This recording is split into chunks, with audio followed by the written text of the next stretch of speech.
Boa tarde, meus caros compatriotas santomense. Eu venho aqui mais uma vez para vos falar sobre o coronavírus e os seus impactos na nossa sociedade, os desafios e as medidas do governo santomense. Estamos de parabéns, porque eu sei que já chegou um lote de equipamentos de testes diagnósticos e o próprio ventilador que nós não tínhamos em Santo Tomé e Príncipe acabaram de chegar, pelo que as pessoas devem estar agora muito mais tranquilas, não é? E para além de, acho que nunca houve razão para nós estarmos em pânicos, apesar de que determinadas pessoas tentaram sempre levar o pânico para as suas sociedades, para casa da sociedade em Santo Tomé e Príncipe. O pânico não ajuda-nos em nada para resolver este problema. É preciso simplesmente seguirmos as orientações da OMS, em que cada país depois adaptou-se às suas situações, que é o caso de Santo Tomé e Príncipe. O governo adaptou as orientações da OMS à situação real de Santo Tomé e Príncipe e nós seguimos as precauções necessárias. Uma delas, como sempre tenho dito desde a primeira hora, é lavar as mãos com água e sabão, acima de qualquer tudo. Acima de tudo, lavar as mãos com água e sabão. Mas algo estranho acontece no todo este cenário da coronavírus a nível mundial. Tenho aqui duas informações que me chegaram. Uma em relação aos portugueses que estão retidos em Santo Tomé e Príncipe, em que, ao que parece, a TAP exige o repatriamento deles contra um pagamento, no caso queiram viajar na económica, de 1.270 euros. Parece-me um exagero, embora concorde com que as pessoas comparticipem, mas parece-me ser um exagero, um aproveitamento despropositado. Outra situação também tive a ver, acontecer também cá em Portugal. Uma pessoa amiga minha hoje comprou 1 litro de álcool numa farmácia, nada mais, nada menos, teve que pagar 49,90 €. Acho que é um exagero. Está a ver aqui o que deveríamos, numa situação como esta, que deveria haver mais solidariedade, parece que há mais oportunismo a nível internacional. E também a outra que me pareceu, mas aí não conheço o preço, mas de toda forma pedi uma informação sobre um ventilador. Sei que a proposta que me fizeram são 25.000 euros. Acho que está a ver aqui um aproveitamento desta situação toda. Infelizmente, é bom que as autoridades, em todo o mundo, falo de Portugal porque é onde estou, eu admito que noutros países também as coisas estejam assim, mas não há nada que justifique que 1 litro de álcool, nesta altura, custe em Portugal 49 euros. Não faz sentido. É bom que as autoridades tomem alguma medida. É mesmo urgente. O momento que também me entristece bastante é pensar que vários idosos em vários países perderam a vida. Pessoas que, enquanto a sua juventude, deram o seu melhor nos seus países, deram os seus melhores trabalhando para os seus países. E hoje, na Europa, no caso de Portugal, de Espanha, são dezenas de idosos infectados ou atirados à sua sorte. Falta aqui que esses países devem rever, para além dos seus próprios sistemas de saúde, que não funcionaram na devida altura, não foram cauteladas as medidas de prevenção, mas devem rever a sua parte de solidariedade, sobretudo com aqueles que fizeram o seu melhor para os seus países. Não é aceitável o que nós vimos em Espanha, em que foram encontrar num lar de idosos cadáveres e pessoas vivas, foram encontrar juntos. Não faz sentido nenhum, é bastante desumano. Ouvir um senhor hoje dizer que o seu pai perdeu a vida simplesmente porque o hospital não tinha o ventilador e a mãe corre o risco de passar pelo mesmo. E nós estamos a falar de países da União Europeia, países tidos como o primeiro mundo. Desses países é que nós estamos a falar.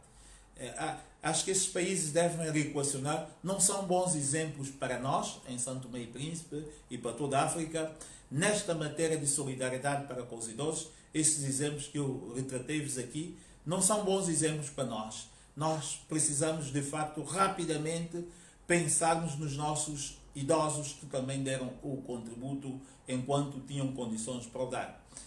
O apelo que eu faço, lanço aqui a solidariedade de todos nós, para os idosos em São Tomé e Príncipe. Existe o lar Dona Simoa. Espero que as empresas privadas e públicas estejam a ajudar o governo nesta luta desenfreada contra este inimigo comum que é o vírus responsável pela enfermidade, pela epidemia que todos nós estamos a confrontar.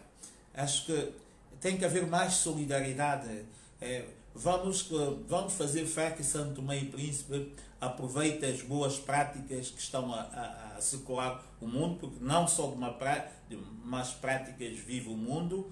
Eu falei-vos destes 3 exemplos que chocam-me de facto ver que estas pessoas estejam dessas condições e que estejamos as empresas ou empresários a fazer um aproveitamento desta situação. Só pode ser o aproveitamento, essa exuberância nos preços de alguns produtos, que quase posso dizer que nesta altura são produtos de primeira necessidade. Apelo que eu faço aos empresários, às empresas em São Tomé e Príncipe, que deem uma atenção aos idosos. Não sigamos esses exemplos da Europa, não sigamos esses exemplos. Há boas práticas aqui que nós temos que seguir, mas estas não.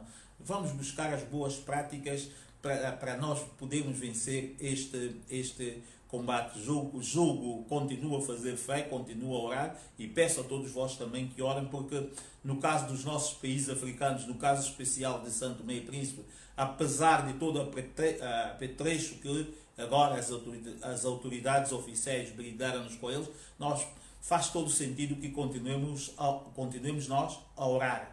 Isto porquê? Porque nós sabemos a nossa situação real do nosso país. A nossa situação real faz com que, na presença de um caso, basta um caso no nosso país para tudo ser um pânico.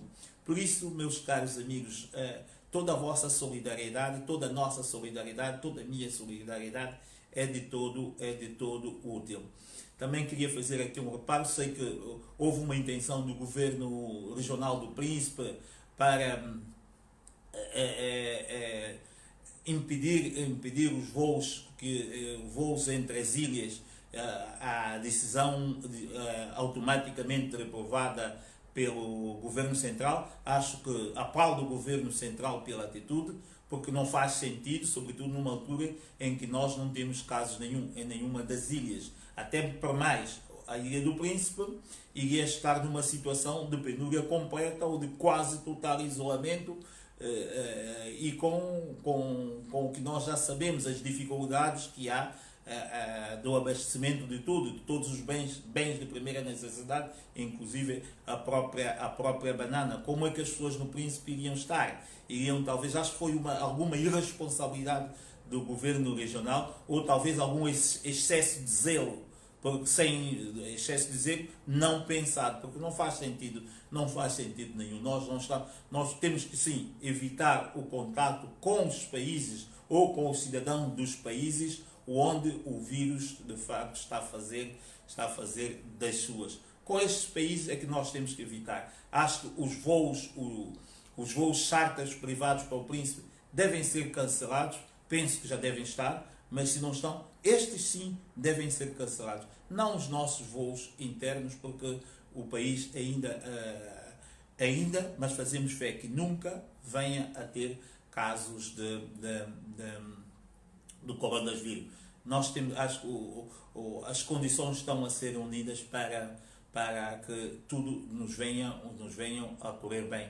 As forças políticas, o desafio que elas têm é se juntarem para esta causa única, para a causa que nos une, que é São Tomé e Príncipe e o povo santomense.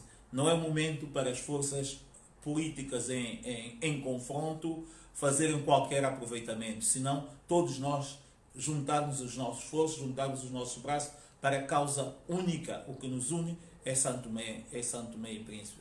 Apelo último a todos. Evitemos especulações, façamos o que estiver ao nosso alcance para que o vírus não chegue em cada um dos nossos países. E caso chegue, façamos todos os possíveis para evitar a sua propagação. Há muitos bons exemplos, sigamos os bons exemplos. A situação da população mais vulnerável em tudo isto, segundo os dados, a população mais vulnerável são os idosos acima dos 60 e são pessoas também com hipertensão, diabetes e problemas cardiovasculares.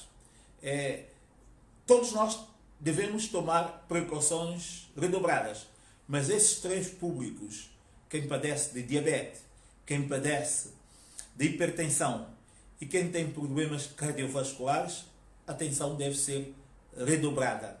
E, claro que atenção especial aos idosos.